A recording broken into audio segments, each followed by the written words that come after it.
that note of mental health, tonight the Siouxland Chamber of Commerce hosted its first ever mental health and wellness expo. Almost 40 vendors took over country celebrations in Sioux City. These organizations came together during a time when many parts of our region are feeling the strain and stress, hoping to connect just one person to the resources they need.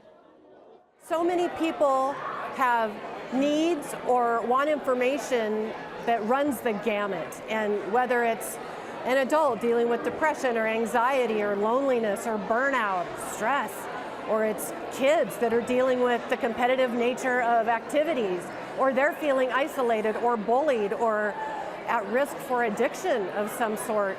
We wanted all of that to be accessible in one place.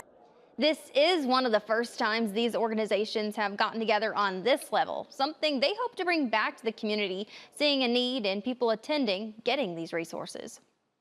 Just after everything that's happened recently, and I think we can see this now too. People just need to get out and about and see the services that are offered, because it's not always spoken about, especially the topic of mental health. So it's really cool to see everybody coming together.